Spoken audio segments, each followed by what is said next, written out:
Jed, may detalye na ba sa napag-usapan sa patawag na meeting ni Mayor Isko ngayong araw?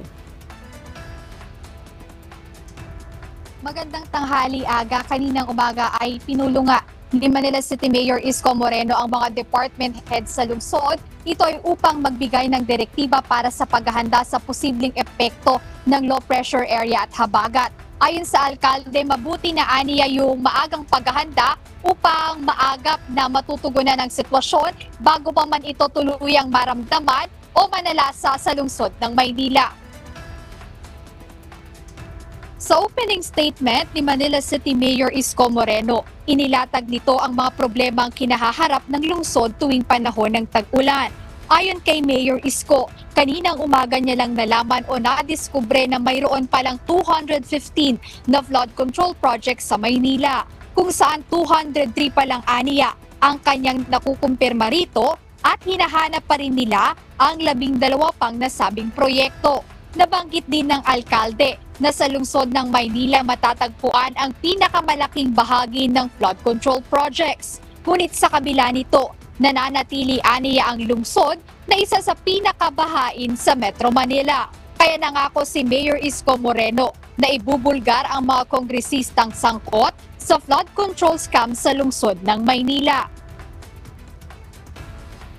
Tayo may pinakamalaking flood control, 14 billion pesos. And tayo rin ang pinakabaha na syudad every now and then. Kawawa naman ang mga taga-Maynila. Sad to say. I hope this ongoing investigation against some congressmen mahilig makialam sa flood control project, isisiwalang natin sa taong bayan yung mga distrito na malalaking flood control project.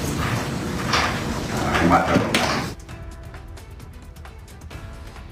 Dagdag pa ng alkalde na hindi sila maaaring tumigil sa paggawa ng paraan upang maibsan ang pagbaha sa lungsod dahil sa ilang lugar sa Maynila, marami na rin ang nagkakasakit. Iniulat ni Mayor Isko na higit 200 na ang kaso ng leptospirosis sa mga Manilenyo. Bukod pa rito ang higit 70 na nasawi dahil sa nasabing sakit. Agad dagdag ni Mayor Isko Moreno na lumpaalala na talaga yung mga pagbaha dito sa ilang lugar sa Maynila, partikular na aniya sa Ermita, Paco at Malate, kung saan dati naman ay hindi lumulubog ito tuwing mga ganitong panahon ng tag-ulan. Kaya dito sa pagpupulong ni Mayor Isko kasama ang mga department head ng lungsod, pinaplano na nila ano yung mga paraan na kailangan gawin upang maibsan yung pagbaha dito sa lungsod ng Maynila. Ayan muna update, balik sa'yo, Aga. Maraming salamat, Jed Neres.